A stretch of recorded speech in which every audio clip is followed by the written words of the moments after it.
안녕하세요. 저는 서울에 살고 있는 57세 여성입니다. 제게 아주 특별한 친구가 한 명 있어서 이렇게 사연글을 적어봅니다. 같은 동네에서 태어나서 어릴 때부터 같이 지내던 친구였는데요. 25년이 넘게 지났지만 그녀를 제 머릿속에서 지울 수 없는 이유는 친해서가 아닙니다. 지금 그녀의 얼굴을 떠올려도 이가 갈릴 정도로 앙숙지간이기 때문이죠. 그 친구 때문에 저뿐만 아니라 제 딸까지 모진 고생을 해야만 했습니다. 왜 그 친구가 저를 괴롭힌 이유는 어이없게도 제게 열등감을 느꼈기 때문입니다. 그녀가 가졌던 열등감은 시간이 지나면서 도가 지나쳐서 넘어서는 안 되는 선을 넘고 말았습니다. 그리고 생각지도 못한 처참한 결과를 불러왔죠. 저는 강원도의 산골 마을에서 가난한 농부의 딸로 태어났습니다. 제가 살았던 동네는 워낙 작아서 동네 사람들 모두 한 가족처럼 지냈습니다. 김장철이 되면 다 같이 모여서 김장을 했고, 누군가 세상을 떠나서 상을 당하면 모두들 자기 일처럼 돈을 내서 장례를 치르기도 했습니다. 아이들도 마찬가지였어요. 또래가 몇 명 되지 않아서 저희들은 친형제처럼 지냈습니다. 아무 집에나 가도 밥을 줬고 학교를 다니면서부터는 같이 숙제를 하다가 밤이 늦으면 스스럼 없이 친구의 집에서 자기도 했어요. 하지만 딱 한 집만이 그렇게 지내지 않았습니다. 순자와 저는 동갑이었는데 저처럼 평판이 좋지는 않았습니다. 그 집은 동네 사람들 사이에서 원성이 자자했거든요.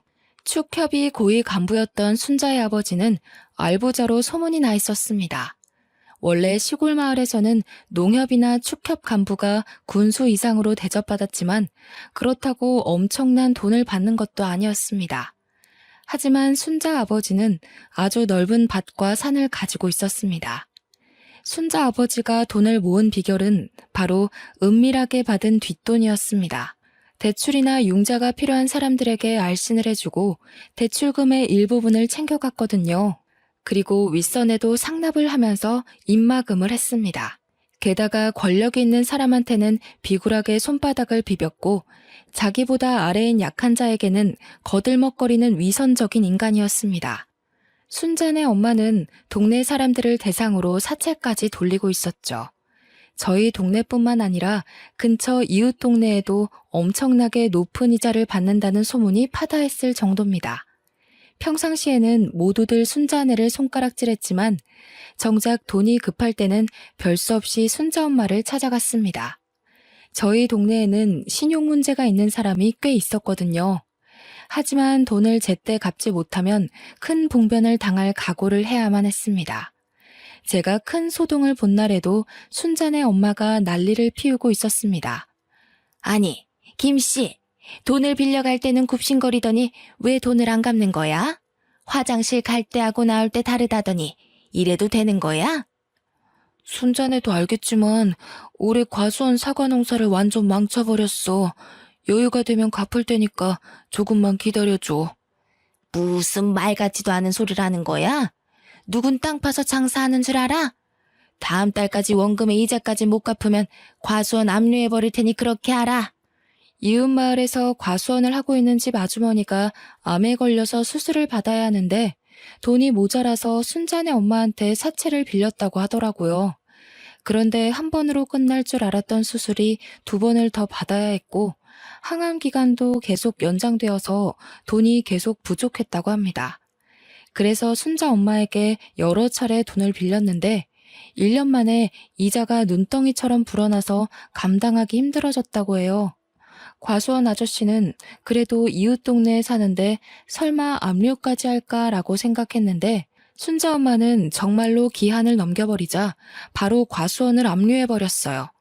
그래서 과수원 아저씨가 저희 동네까지 찾아와서 물건을 집어던지기 시작했죠. 순자네가 어떻게 나한테 이럴 수가 있어. 과수원을 빼앗아가면 나보고 죽으라는 소리야? 죽든 살든 그건 내 할 바가 아니고 나는 법대로 할 테니까 알아서 해. 아저씨가 화를 내다가 제발 살려달라고 빌었지만 순자 엄마는 결국 과수원을 빼앗아 버렸어요. 결국 아저씨는 모든 걸 잃고 거지꼴이 되어서 마을을 떠나야만 했죠. 그 정도로 돈에 관해서는 인정사정 봐주지 않는 악독한 사람이 순자네 엄마였어요. 순자네는 이런 식으로 돈을 갈퀴로 모아서 풍족했지만 동네에서는 놀부집으로 통할 정도로 동네 사람들에게 악평이 자자했어요. 순자는 그런 엄마의 더러운 성격을 그대로 물려받았는지 친구들에게 갑질을 해댔습니다. 어느 날은 고급 학용품으로 친구를 몸종처럼 부리려고 하더라고요. 야, 너희들 이리 와봐. 이 크레파스 보여? 엄청 좋아 보이지? 이거 미국에서 사온 거야. 내일부터 일주일 동안 내 가방 들어주는 사람은 이 크레파스 줄게. 순자는 친구들에게 자기가 가진 고급 학용품으로 친구들을 꼬셨습니다. 저희들은 순자를 피했지만 귀한 과자나 장난감의 유혹은 거부하기 힘들었어요. 몇몇 친구들은 순자가 주는 물건을 가지려고 몸종 노릇을 자청했는데 저는 순자가 아무리 좋은 물건으로 유혹해도 넘어가지 않았어요. 그래서인지 순자가 유독 저만 보면 몸종 제안을 하더라고요. 경미야, 내 가방 들어주면 1,000원 줄게. 오늘 가방은 하나도 안 무거워. 한번 들어봐. 야, 내가 그까지 돈 때문에 네 몸종 노릇까지 할 것 같니? 10,000원을 줘도 안 해. 집이 부자라고 사람 우습게 보지 마. 저는 코웃음을 치면서 순자의 요구를 거절해버렸더니 순자의 얼굴이 벌겋게 달아올랐어요. 그 길로 다른 친구들도 저를 따라 순자를 무시하기 시작했습니다. 안 그래도 인기 없는 순자가 왕따를 당한 데에는 이유가 다 있었습니다. 순자가 잘난 척하고 친구들을 무시하는 데다가 정말 못생겼거든요. 눈이 작고 못생겨서 단추구멍이라는 별명을 가지고 있었습니다. 거기에 더해서 들창코에 주걱턱까지 가지고 있어서 여자인 제가 봐도 정말이지 못생긴 애였어요. 하지만 저는 어릴 때부터 예쁘다는 소리를 수없이 들으면서 자랐습니다. 초등학교 고학년이 되자 이목구비가 더 뚜렷해졌고 미스 코리아감이란 말까지 듣게 되었죠. 저희 엄마도 저만 보면 순자 이야기를 꺼내며 한숨을 내쉬었습니다. 아휴, 네가 순자네처럼 돈 있는 부모만 만났어도 미스 코리아는 그냥 되는 건데 돈이 웬수지. TV에 나온 아역 배우보다 우리 딸이 더 예쁘더라. 저희 엄마만 제 외모 칭찬을 하는 것이 아니었습니다. 주위에서 예쁜 딸을 둬서 좋겠다는 말을 들을 때마다 엄마가 엄청 좋아하셨거든요. 한편으로는 제 미모를 그냥 썩혀야 하는 걸 안타까워하셨어요. 남학생들 사이에서 제 인기는 하늘을 찔렀고 반면에 순자는 남학생들 사이에서는 비웃음거리가 되어가고 있었습니다. 야, 단추구멍 지나간다. 단추구멍이 오늘도 1,000원 줄 테니까 뭐 사오라고 했다며? 사람이 어떻게 저 모양으로 생길 수가 있냐? 인성이라도 좋던가. 이거 못생긴 정도가 아니라 괴물이야, 괴물. 남자애들은 순자가 드는 앞에서 대놓고 헐뜯기 시작했어요. 순자는 그때마다 남자들에게 인기가 많아지고 있는 제게 심한 외모 컴플렉스를 느끼고 있었더라고요. 순자의 외모 콤플렉스는 중학생이 된 다음에 더 심해졌어요. 학교 축제날이 다가오자 사회자로 제가 뽑히니까 순자가 또 저를 불러세웠죠. 방과 후에 저를 분식집으로 데리고 가서는 맛있는 음식을 사주면서 이렇게 말하였습니다. 경미야, 오늘은 내가 쏠게. 먹고 싶은 거 마음대로 먹어. 네가 웬일이야? 나한테 부탁할 거리라도 있어? 사실 이번에 축제 사회자 말이야. 나한테 넘겨주면 안 될까? 순자는 전교생 앞에서 축제 행사를 진행하는 사회를 보고 싶다고 하더라고요. 그래서 사회자로 뽑힌 제게 선생님께 가서 순자를 추천해달라고 말하는 것이었습니다. 뭐? 내가 왜 널 추천해야 하는데? 내가 안 하겠다고 하면 그 자리가 너한테 간다는 보장이라도 있어? 추천한다고 해도 선생님이 안 된다고 할 수도 있어. 응, 있어. 아버지가 이미 교장 선생님께 말해놨다고 했거든. 역시 순자는 믿는 구석이 있어서 저한테 말해달라는 것이었습니다. 그래야 편법을 쓴 티도 안 나고 애들한테 인기를 얻을 테니까요. 저는 그 꼴이 보기 싫어서 단호하게 거절하였습니다. 내가 왜 그래야 하는데? 미안하지만 순자야, 그건 안 되겠어. 나도 축제사회 꼭 해보고 싶었거든. 미안해. 먼저 일어나 볼게. 제가 먼저 자리에서 일어나니까 순자가 저를 노려보며 소리를 지르더라고요. 자기 멋대로 안 되니까 또 성질을 부리며 쌍욕을 내뱉고 있었습니다. 야, 넌 얼굴도 예쁘고 인기도 많잖아. 사회자 정도는 나한테 양보해줄 수 있는 거 아니야? 그것도 양보 못해? 이 가증스러운 년아. 이래놓고 애들 앞에서 착한 척 할 거지? 뭐? 가증스러운 년? 너 말 다 했어? 나 애들한테 다 이럴 거야. 너 이런 식으로 하면 애들한테 미움만 받아. 정신 차리고 똑바로 살라고. 제가 지지 않고 똑같이 소리치니까 순자가 욕을 하면서 제 머리채를 잡고 흔들었어요. 저는 갑작스러운 순자의 행동에 놀라 속수무책으로 당하고만 있었죠. 분식집 아주머니가 말려서 겨우 순자의 소나기에서 물러날 수 있었는데요. 순자는 뭐가 억울한지 펑펑 울면서 주저앉아 있더라고요. 제가 말도 안 하고 획 가버린 뒤로 순자와 저는 마주쳐도 서로를 투명인간 취급하게 되었습니다. 그렇게 제가 중학교 3학년이 되자 아버지는 저를 위해서 결단을 내리신 것 같았습니다. 저는 모르고 있었는데 아버지에게 좋은 일자리 제안이 들어온 것 같더라고요. 여보, 서울로 갔다는 내 친구가 말한 사업 말이야. 제법 자리 잡아가고 있는데 내가 도와줬으면 좋겠다고 하네. 아무래도 경미 미래를 생각하면 서울로 가서 사는 게 나을 것 같은데 당신 생각은 어때? 나도 그렇게 생각해요. 태풍 오고 난리라서 요즘 짓는 농사마다 엉망인데 나도 이제 지쳤어요. 당신이 먼저 가서 자리 잡으면 우리가 올라가서 사는 게 좋을 것 같아요. 그래, 우선 부딪혀 보는 거지. 여기서 이대로 살다가는 경미도 우리처럼 살게 될 거야. 우리 경미만큼은 좋은 대학에 보내야지. 아버지께서 진짜로 서울로 가셔서 친구가 하고 있다는 주말 농장 사업에 뛰어들었어요. 사업이 생각보다 잘 되어서 엄마와 저는 가진 재산을 전부 처분해서 서울로 올라가게 되었어요. 처음에는 단칸 월세방에서 시작해서 엄청난 고생을 한 끝에 5년 만에 겨우 전셋집을 마련하고 자리를 잡게 되었죠. 저도 가만히 있을 수 없어서 고등학교를 다니는 내내 편의점 알바를 하면서 대학 등록금을 모으고 있었습니다. 편의점 손님 중에 자주 오던 단골 손님이 한 분 계셨는데 저를 유심히 쳐다보는 게 느껴지더라고요. 어느 날은 저에게 삐까뻔쩍한 명함을 주시길래 깜짝 놀랐습니다. 내가 전부터 지켜봤는데 키도 크고 늘씬해서 딱 우리 교복 모델하면 좋을 것 같더라고. 혹시 간단하게 사진 몇 장만 찍어볼 생각 없어? 뜻밖의 제안이라 뭐라고 대답을 못하고 있었는데 사장님께서 생각해보고 연락을 하라고 하시더군요. 혹시 사기는 아닐까 하는 생각이 들어서 무시하려고 했지만 그놈의 돈이 문제였습니다. 급식비를 못 낼 것 같은 상황이 찾아오자 사장님의 스튜디오를 찾아가게 되었죠. 그래서 교복 모델로 데뷔를 하게 되었는데 나중에는 방송 광고도 찍게 되었고 돈도 제법 벌게 되었습니다. 사장님도 저를 좋게 보고 저한테 이것저것 많이 제안을 해주셨죠. 경미야, 전문적으로 배우 해볼 생각 없어? 내가 아는 방송 PD들이 있는데 원하면 소개시켜줄게. 아니에요. 전 연기하는 데는 소질 없어요. 그리고 배우들은 저보다 훨씬 예쁘잖아요. 아니야. 이번에 데뷔한 배우 보니까 너보다 못생겼더라. 네가 더 예쁘고 끼도 많으니까 단역부터 시작해봐. 사장님은 배우를 해볼 생각이 없냐고 끈질기게 물어봤지만 저는 거절했어요. 잡지나 광고 모델을 하는 것과는 배우는 근본적으로 다른 일인 것 같아서 부담이 됐거든요.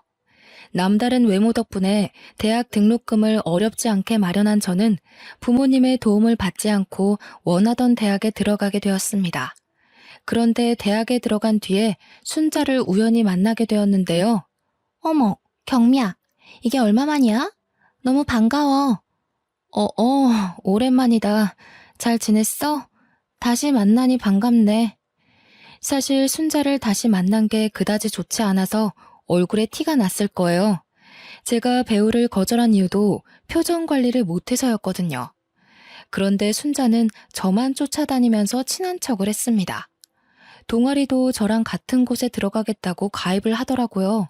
그리고 1년 뒤에 순자와 같이 소개팅을 나가게 되면서 잊을 수 없는 사건이 생기게 되었어요. 동아리 선배가 주선을 해서 나가게 된 3대3 소개팅이었는데요.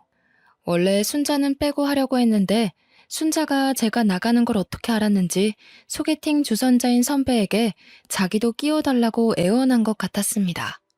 입장이 난처해진 선배가 순자도 끼워주라고 하길래 알겠다고 했죠. 근데 그게 문제였어요. 차라리 4대3은 좀 그렇다고 거절할 걸 그랬나 봐요. 순자와 짝이 된 남학생이 갑자기 자리에서 일어나더니 그냥 가겠다고 한 겁니다. 다른 학생들이 왜 그러냐고 붙잡으니까 남학생이 순자를 쳐다보며 폭언을 내뱉었습니다. 선배가 말하던 거랑 다르잖아. 다른 여자애들은 다 예쁜데 난 이게 뭐야? 난 저런 애랑은 절대 파트너 못해. 원래 오려고 한 애 아니었는데 왜 껴서는? 그 남학생을 마음에 들어했던 순자는 놀라서 얼굴이 굳어버렸더라고요. 저희들은 어떻게든 남학생을 다시 앉혀보려고 했지만 소용이 없었어요. 남학생이 떠나버리자 소개팅 자리는 순식간에 찬바람이 불었고 다른 남학생들도 자리를 파토내자고 했어요. 순자는 남학생이 다 떠나고 나서야 서럽다며 눈물을 흘리고 말았습니다. 그래도 제가 고향 친구로 알려져 있으니 제가 나서서 순자를 위로해 주었죠. 하지만 다른 친구들은 순자 때문에 소개팅을 망쳤다고 뒷담을 해댔습니다. 순자를 보내자고 무언의 압박을 주고 순자가 집으로 가버리니까 그제야 애들이 순자에 대해 이리저리 평가를 해대기 시작했습니다. 아, 드디어 갔네. 쟤는 왜 저렇게 눈치가 없어? 얼굴이 못생기면 눈치라도 빠르던가. 이름도 촌스럽고 말투도 되게 건방지고. 아, 재수없더라. 맞아. 우리말 싹 다 무시하고 남자애들한테 친한 척 팔짱 끼고 끼 부리는 거 봤어? 앞으로 쟤하고는 어울리지 말자. 우리까지 이상하다는 소리 듣겠어. 에이, 그 정도는 아니다. 순자가 원래 그런 애는 아니야. 안 친해서 그런 거지. 니네들이 오해하는 거라니까. 저도 순자를 좋아하지 않았지만 대놓고 이리 뒷담을 하는 것 아니었죠. 제가 은근슬쩍 순자 편을 들고 순자를 조금은 걱정했습니다. 미운 정도 정이었죠. 타지에 가니 같은 고향 친구가 생각보다 크게 느껴지더라고요. 다음날 만날 순자 안색을 살펴보려고 학교에 갔는데 순자는 학교에 나오지 않았습니다. 다른 친구들에게 순자를 봤냐고 물어봤지만 모두 다 모른다고만 답하였는데요. 몇 달 후 여름방학이 끝난 다음에 순자가 모습을 드러냈습니다. 도저히 같은 사람이라고는 믿을 수 없을 정도로 성형을 하고 왔더군요. 눈은 순정 만화 속 여자 주인공처럼 커졌고 들창코는 오똑하게 변해 있었습니다. 주걱턱은 온데간데 없이 사라지고 갸름하고 둥근 얼굴로 변해 있었죠. 여자애들끼리 돈을 얼마나 쏟아부은 거냐고 수군거릴 정도였으니 순자가 등장하자마자 남자들의 시선을 사로잡은 건 당연한 일이었습니다. 그런데 순자는 제게 가지고 있던 열등감을 풀기 위해서 어이없는 짓을 저질렀습니다. 저는 순자가 사라진 사이에 같은 과 선배랑 연애를 하고 있었거든요. 그런데 순자가 저랑 사귀고 있는 선배에게 접근한 것이었습니다. 저는 선배가 순자를 가까이 하는 게 걱정됐지만 선배는 순자를 그냥 친한 후배라고 말하며 제 걱정을 덜어주었어요. 전 선배를 믿고 순자와 친하게 지내게 두었죠. 그런데 어느 날 친하게 지내는 동기가 와서는 저에게 충격적인 말을 건네주더라고요. 경미야, 너 아직 정우 선배랑 사귀고 있는 거 맞지? 순자 말이야. 교양 수업 들을 때 보니까 매일 정우 선배랑 딱 붙어서 앉아있더라? 아무래도 수상해. 둘이 뭐 있는 거 아니야? 에이, 설마. 너무 그러지 마. 친한 사이라서 그래 보일 거야. 선배가 아무 사이 아니라고 했으니까 그냥 나는 선배 믿어. 제가 괜찮다고 말해도 만나는 동기들마다 순자와 선배가 유난히 친한 것 같다는 말을 남겼습니다. 그래도 순자가 고백받는 모습을 한두 번 봤으니까요. 좋다고 따라다니는 남자들이 줄을 서는 판인데 제가 사귀고 있는 남자친구를 넘볼 이유가 없다고 생각했어요. 그런데 학교 축제 때 충격적인 장면을 목격하고 말았어요. 축제가 시작되자 캠퍼스 안에서 주점이 열렸거든요. 선배랑 친한 과 주점에 가서 술을 마시기로 했는데 선배랑 연락이 안 돼서 걱정을 하고 있었어요. 그런데 동기가 숨을 헐떡대면서 저를 찾아오더니 얼른 땡땡과 주점으로 가보라고 하는 거 있죠? 경미야, 정우 선배, 지금 순자랑 같이 주점에 있어. 내가 보니까 엄청 취한 것 같아. 누가? 선배가? 선배가 순자랑 있다고? 지금 이럴 때가 아니야. 분위기 이상하니까 얼른 가보라고. 저는 동기 등살에 못 이겨 선배가 있다는 주점으로 달려갔습니다. 그런데 선배가 술에 취해 순자를 끌어안고 키스를 하고 있더라고요. 그걸 지켜보던 사람들은 환호성을 지르고 있어서 머릿속이 새하얘지고 말았습니다. 여러분 모두 박수와 환호성, 이벤트 당첨입니다. 새로운 커플과 탄생을 축하해주세요. 주점에서 베스트 커플을 뽑는 이벤트를 했던 것 같습니다. 선배가 정신을 못 차리고 순자를 계속 붙들고 있길래 그 모습을 보고 뚜껑이 확 열리면서 이성을 잃고 말았습니다. 야, 김순자, 너 지금 뭐 하고 있는 거야? 지금 당장 나와. 이거나, 왜 이래? 제가 순자의 머리채를 잡고 주점 밖으로 끌고 나왔는데요. 선배가 바닥을 기어다니며 순자를 찾고 있길래 어떻게 선배를 구워 삶았나 분노가 치밀어 올랐습니다. 너 선배한테 무슨 짓 했어? 뭘 얼마나 먹였길래 선배가 저리 됐냐고. 그리고 너 머리가 어떻게 됐니? 어떻게 내 남자친구를 건드려? 선배한테 침이라도 발라줬어? 그리고 선배가 먼저 나한테 접근했어. 몰래 만나자고 했다고. 그러니까 이참에 헤어져. 우리 사이 방해하지 말고 꺼지라고. 뭐? 이게 미쳤나? 너 학교 생활 어떻게 하려고 그래? 네가 선배 꼬시고 다니는 거 학교에 소문 다 났어. 그 소문 네가 낸 거 아니야? 내가 예뻐져서 질투하는 거잖아. 제가 정신 차리라고 하는데도 순자는 오히려 큰 소리를 쳐서 그날 순자와 싸웠다는 소문이 과 전체에 났습니다. 끝까지 선배를 감싸면서 소문을 해명하고 다녔는데 몇 달 뒤에 선배가 헤어지자고 하더라고요. 경미야, 우리 헤어지자. 미안해. 순자가 임신을 했다고 해서 나도 어쩔 수가 없었어. 저는 그 말을 듣고 정신이 아득해지면서 몸이 휘청거리고 말았습니다. 선배는 저를 생각해서 거리를 두려고 했는데 순자가 끈질기게 달라붙는 바람에 같이 술을 먹었다고 하는데요. 그날도 선배가 술에 취하는 바람에 기억이 하나도 나지 않았는데 순자가 갑자기 책임지라는 말을 했다고 합니다. 순자 말로는 선배가 술에 취해 순자에게 그 짓을 저질렀다고 하죠. 그래서 어쩔 수 없이 순자의 부탁을 들어주게 되었다며 제 눈을 피해서 몇 달 동안 동거를 한 사실을 털어놓았습니다. 그래서 저는 바로 순자를 찾아갔습니다. 순자야, 나 선배한테 다 들었어. 이게 지금 무슨 짓이야? 다른 남자애들한테 고백도 받았잖아. 왜 우리 선배인데? 어? 말 좀 해봐. 내가 네 남친 꼬시면 안 되니? 이제 신경 쓰지 마. 우린 곧 결혼할 거거든. 뭐? 인연이 진짜 미쳐도 더럽게 미쳤나. 내가 너 결혼하게 그냥 둘 줄 알아? 순자가 뻔뻔하게 나오자 저도 모르게 화가 나서 순자의 머리채를 잡고 흔들다가 밀쳐버렸습니다. 넘어진 순자는 앙칼진 표정으로 저를 노려보면서 일어나려다가 배를 움켜쥐면서 다시 쓰러지고 말았습니다. 순자 다리 쪽을 살펴보니 하혈을 하고 있더라고요. 깜짝 놀란 저는 구급차를 불러서 순자를 병원으로 옮겼습니다. 진찰을 한 의사는 다행히 태아는 무사하다고 했는데요. 덕분에 저희 부모님도 순자의 임신을 알게 되었죠. 응급실까지 찾아와서는 저를 이렇게 위로하셨습니다. 순자가 진짜 뺏었다는 증거도 없고 어쩌겠니? 결혼한 남편도 아니고 포기해라. 그냥 똥 밟았다고 생각하고 울지 마, 우리 아가. 다른 사람이 바람 피는 것 같다고 말하더라도 믿고 기다릴 정도로 사랑하던 사람이었습니다.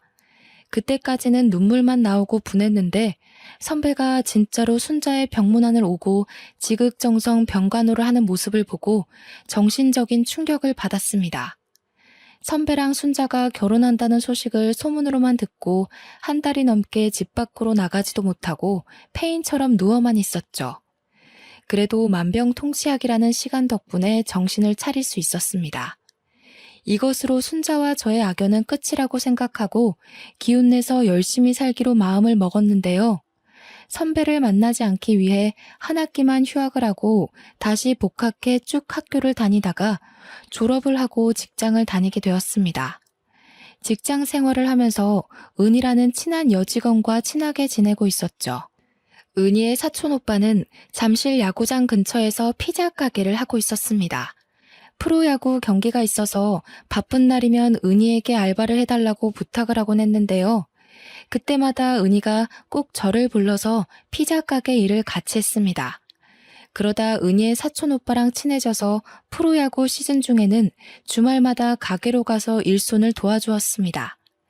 일손을 도와줘서 고맙다며 밥이랑 술을 얻어먹다 보니 그냥 친한 사이가 아니라 남녀 관계로 변해가기 시작했습니다. 그런데 은희가 자기 사촌 오빠랑 가까워지는 걸 걱정스러워 하더라고요. 경미야, 솔직히 말해봐. 우리 오빠랑 사귀지? 아니, 그건 아닌데 솔직히 말하면 남자처럼 느껴지긴 해. 너한테는 말 못했는데 너 몰래 만난 적이 몇 번 있었거든. 은희는 제가 자기 오빠를 좋아하고 있다는 걸 알자 뜻밖의 말을 꺼내놓았습니다. 나도 둘이 몰래 만나고 있는 거 알고 있었어. 그래서 너도 이제는 알아야 할 것 같아서 말하는데.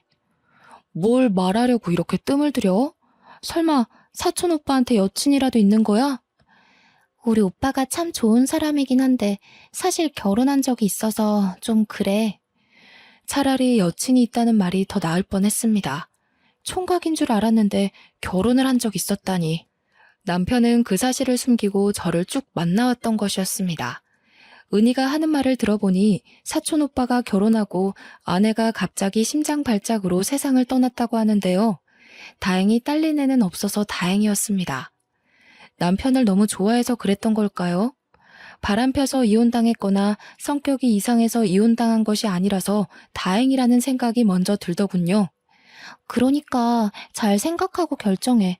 오빠한테는 내가 말했다고 하지 말고 너한테 말 안 하면 안 될 것 같아서 말하는 거야. 그것 말고는 우리 오빠 진짜 좋은 남자야. 저는 은희에게 생각해보겠다고 말하고 하루 종일 고민해보았습니다. 하지만 아내가 갑자기 세상을 떠서 솔로가 된 것이고 애도 없으니 괜찮을 거라는 생각만 들었죠.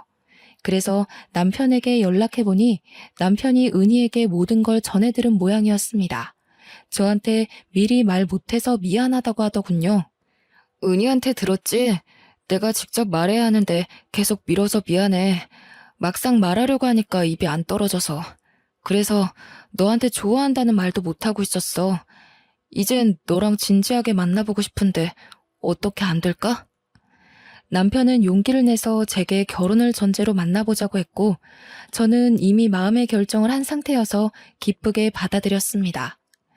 결혼 후에 저희 부부는 피자 가게를 운영하면서 딸을 낳고 남부럽지 않게 행복하게 살고 있었어요. 가게를 하면서 바쁘게 사는 사이에 딸이 고등학생이 되었고 그때부터 제게 고민이 하나 생겼죠. 딸은 저를 하나도 닮지 않아서 엄마인 제가 봐도 아주 못생겼습니다. 게다가 고등학생이 되면서 살이 조금씩 불어나더니 20살을 넘기자 몸무게 숫자가 3자리를 찍어버린 겁니다. 다이어트란 다이어트는 전부 해봤지만 소용없었어요. 단식 프로그램이나 살을 빼준다는 각종 프로그램에 참가했지만 그때뿐이었고 요요 현상으로 살이 더 찌는 상황이 찾아왔습니다. 저는 당연히 제 딸이니까 항상 사랑으로 보듬어주고 예쁘게 말하려고 노력했는데요. 그런데 순자가 제 딸을 볼 때마다 못생기고 뚱뚱하다며 비웃었어요. 고향 친구들을 만나려고 제가 예전에 살았던 시골로 내려갔을 때였어요. 친구들이 저를 만나자마자 몇 년 전에 순자가 고향 마을로 귀농을 했다고 말해주더라고요. 남편이 하던 사업이 망할 징조를 보이자 그냥 고향으로 돌아가서 친정 부모님이 가지고 있는 땅에 농사를 지으면서 살기로 했다는 겁니다. 그래서 한 번씩 고향에 내려가면 싫어도 순자와 다시 마주치게 되었죠. 이제 순자를 더 이상 마주칠 일은 없을 거라고 생각했는데 세상 일이란 게 마음대로 되는 게 없더군요. 그렇지만 순자를 피하려고 고향 친구들과의 인연을 끊을 수 없었어요. 고향 친구 어머니가 돌아가셔서 급하게 장례식장을 방문했는데 순자가 그 자리에서조차 저를 씹어댔어요. 딸은 엄마를 닮는다는데 네 딸은 왜 아직도 그 모양이니? 웬만하면 나처럼 성형 좀 시켜줘라.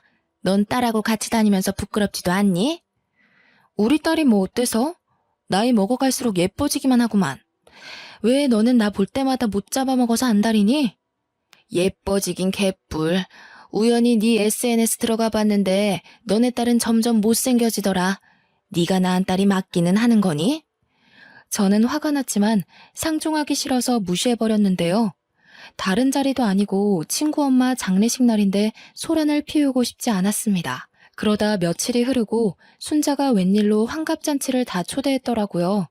저희 딸을 꼭 데리고 오라고 하길래 저도 생각이 있어서 딸을 데리고 고향으로 내려갔죠.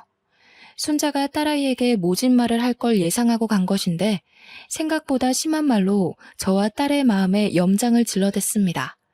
사회자가 환갑잔치 진행을 하고 있는데 순자가 갑자기 나서서 큰 소리로 떠들기 시작했거든요.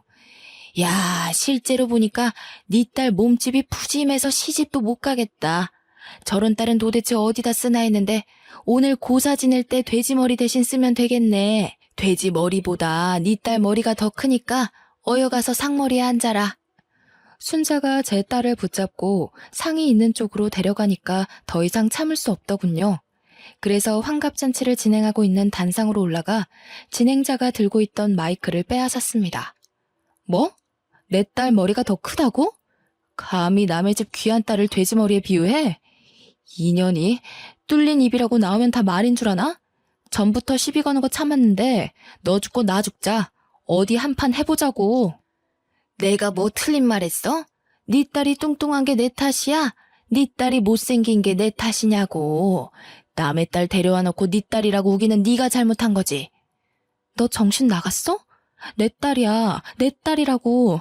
누가 남의 딸이래? 눈깔이 어디 잘못 달린 거 아니니? 그래, 오늘 눈깔 다시 달자. 내가 달아줄게. 지금까지 참던 분이 치밀어 올라 마이크를 집어던지고 순자에게 달려가 얼굴을 손가락으로 잡아뜯고 말았습니다. 덕분에 순자가 아프다고 소리를 지르며 한바탕 크게 싸우게 되었죠. 한순간에 엉망이 되어버렸습니다. 더 분한 건 딸이 순자에게 사과도 받지 못하고 마음의 상처를 입은 것이었는데요. 눈물을 꾹 참고 있던 딸이 집에 돌아오자마자 끝내 울음을 터뜨리고 말았습니다. 차라리 딸아이를 데리고 오지 말 걸 후회가 되더군요. 순자가 제 딸아이에게 뭐라 할수록 당당하게 딸아이를 데려오면서 자랑해야 한다고 생각했습니다. 외모만 빼면 정말 공부도 잘하고 성격도 좋고 싹싹한 아이였거든요. 어른들 사이에서 예쁨 받는 모습을 보여주고 싶었는데 욕심을 부린 제 탓이었습니다. 제가 딸아이에게 다 잊어버리라고 말하고 다시는 고향집에 안 데려가겠다고 했습니다. 그렇게 1년이 지난 뒤에 순자가 여전히 제게 앙심을 품고 말도 안 되는 짓을 꾸미고 있다는 사실을 알게 되었습니다. 얼마 전부터 남편의 행동이 수상해서 유심히 지켜보고 있었거든요. 제 직감엔 남편에게 다른 여자가 생긴 것 같았습니다. 그러다 우연히 남편의 휴대폰을 보고 기가 막힌 사실을 알게 되었죠. 남편에게 숨겨둔 내연녀가 있었는데 그게 바로 순자였더라고요. 남편과 순자가 주고받은 문자를 보고 충격을 받아 숨이 안 쉬어졌습니다. 마음 같아서는 남편을 붙들고 따지고 싶었지만 진정이 될 때까지 혼자서 생각해 보았습니다. 아무리 생각해봐도 순자년이 의도적으로 제 남편을 홀렸다는 느낌이 들더군요. 어릴 적부터 절 질투하고 뒷담한 것도 모자라 제 남자친구를 뺏은 전적도 있으니까요.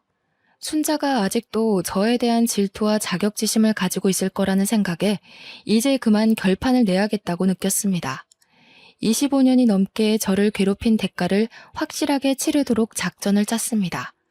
그래서 바로 순자의 남편에게 전화를 했죠.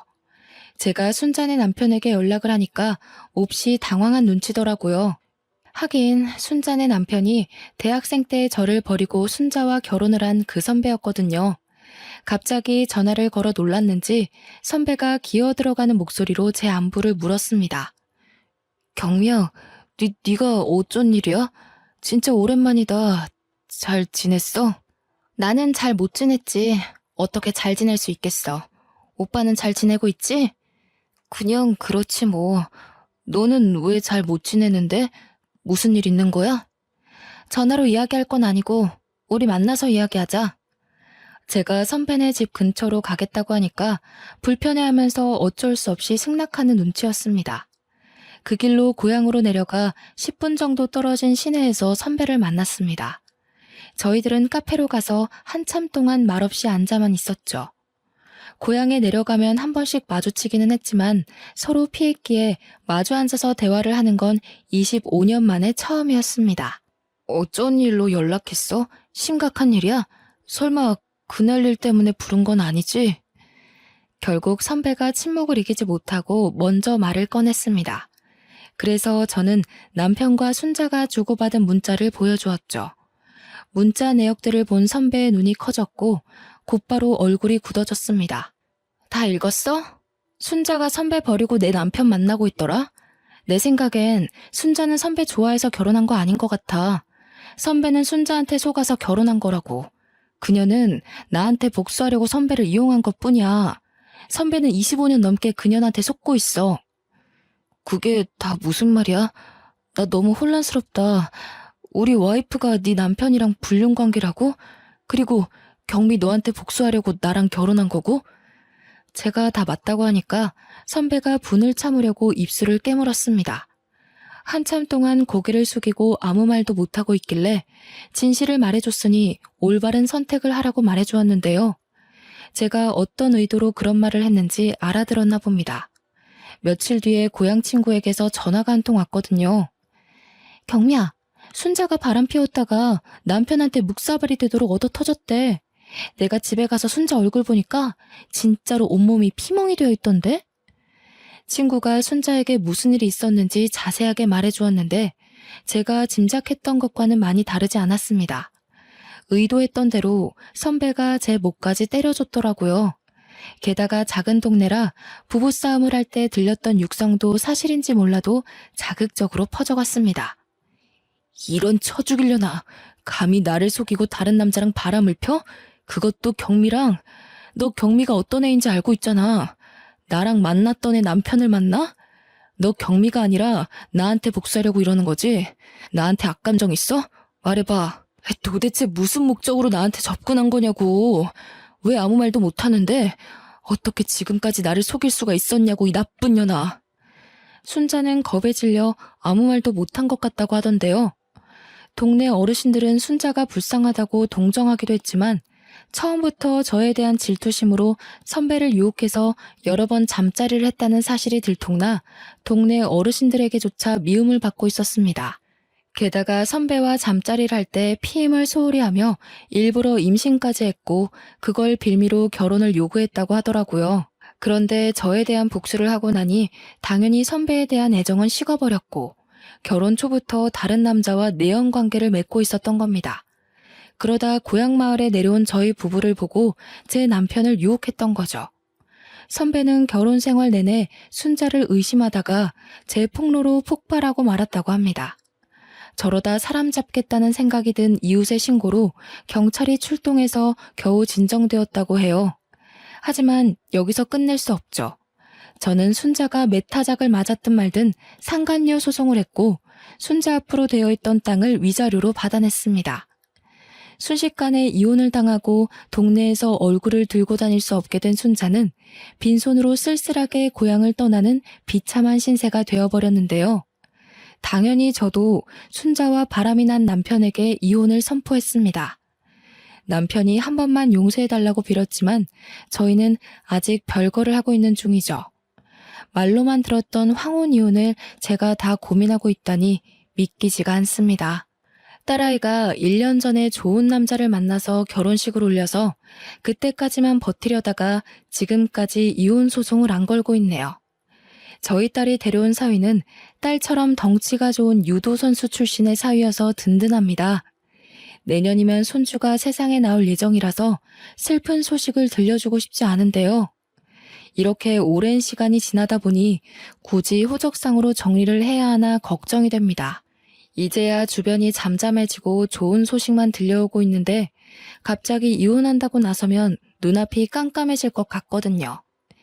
여러분들은 부디 이런 일 없이 늘 행복하고 건강하시길 바랍니다.